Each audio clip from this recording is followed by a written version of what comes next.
अगर आप में पुरुषार्थ हो तो कुछ भी हासिल करना असंभव नहीं।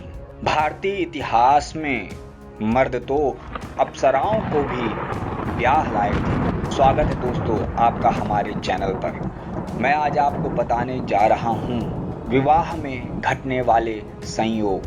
कहते हैं कि एक संयोग हम तैयार करते हैं और एक संयोग ईश्वर तैयार करता है, विधाता, और होता वही है जो विधाता ने रचा होता है। हम कितना ही प्रयास कर लें पर अंत में होता वही है जो ऊपर वाला चाहता है। हर माता पिता चाहते हैं कि उसकी पुत्री या उसका पुत्र अच्छे वर वधू को प्राप्त हों। उनका प्रयास यही रहता है कि घर में आने वाली वधू लक्ष्मी स्वरूपा हो, और लड़की का पिता चाहता है कि उनका होने वाला दामाद सक्षम हो, समर्थ हो, ऐश्वर्यशाली हो, धनवान हो। इसी कड़ी में आज मैं आपको इन्हीं संयोगों के बारे में बताने जा रहा हूँ। ध्यान लगाकर सुनिएगा और जानिए कि कौन कौन से देवताओं की बेटियों की शादी हुई थी मनुष्यों के साथ। अंत तक पूरा वीडियो जरूर सुनिएगा दोस्तों, आपको पसंद जरूर आएगा। सशरीर स्वर्ग अर्थ मतलब जिंदा रहते। जाकर आने वाले सर्वश्रेष्ठ धनुर्धर अर्जुन को कौन नहीं जानता, जिसने वहां अप्सराओं से नृत्य सीखा। तथा ऐसे ही राजा मुचुक्कंद ने इंद्र की तरफ से युद्ध लड़ा था, तो पुरुरवा नाम के राजा ने तो स्वर्ग की अप्सरा को ही पत्नी बनाकर घर में रख लिया था। ऐसा है धरती के धर्मधारी मनुष्यों का पुरुषार्थ। लेकिन आज हम बात करेंगे उससे भी एक कदम आगे की। कुछ ऐसे भी मनुष्य हुए जिन्होंने अप्सराओं को तो छोड़िए बल्कि देवों की कन्याओं का पाणी ग्रहण किया था। जी हाँ, मतलब देवताओं की बेटियों को ब्याहे गए थे वे मनुष्य। यमुना जी जो कि भगवान सूर्य की पुत्री हैं, उन्होंने भी धरती पर मनुष्य रूप में जन्मे भगवान कृष्ण से विवाह किया था और उनकी अर्धांगिनी कहलाई। कृष्ण तो वैकुंठ पहुंच चुके हैं, लेकिन उनकी पत्नी आज भी धरती पर विद्यमान है। अगर आप कृष्ण को भगवान मानते हैं तो चलो आम इंसान के उदाहरण भी बता दे रहे हैं आपको, सुनिएगा जरूर। पार्वती जी ने एक बार अशोक वृक्ष से पुत्री की इच्छा व्यक्त की और तत्काल ही शिव जी के ही रूप अशोक वृक्ष से एक कन्या उत्पन्न हुई, जो कि अशोक सुंदरी के नाम से प्रसिद्ध हुई थी। पार्वती जी चाहती थी कि अशोक सुंदरी का विवाह ऐसे मनुष्य से ब्याही जाए जो कि इंद्र के समान हो। तब धरती के राजा नहुष के साथ अशोक सुंदरी का विवाह कर दिया गया था, जो कि शिवजी का जमाता हुआ।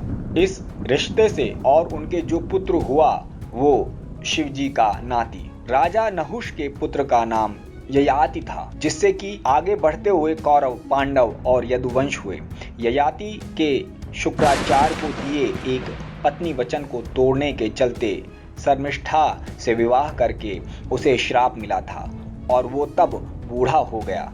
तब छोटे पुत्र कुरु ने उन्हें अपनी जवानी दी थी। ऐसे ही पार्वती जी की बहन गंगा का विवाह बाद में शांतनु से हुआ था।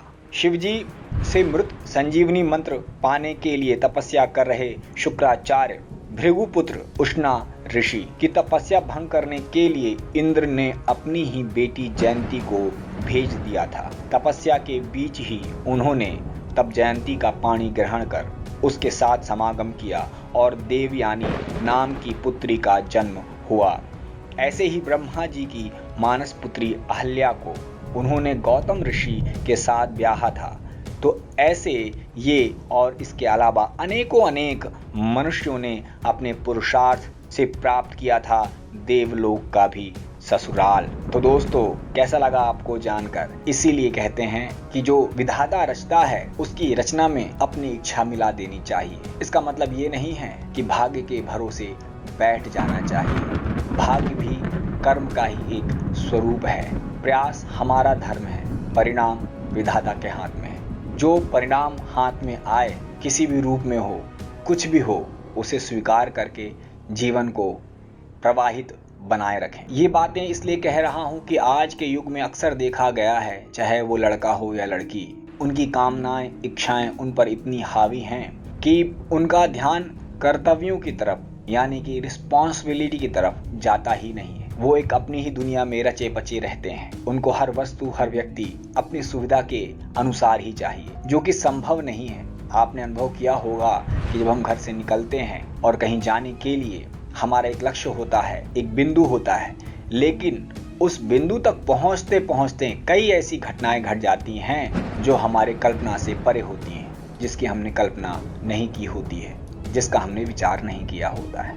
और ये निरंतर होता रहता है, लेकिन हमारी इच्छाएं, कामनाएं हमें इतना दबा देती हैं कि हमारा ध्यान उस तरफ जाता ही नहीं है, विवेक को महत्व देता ही नहीं है।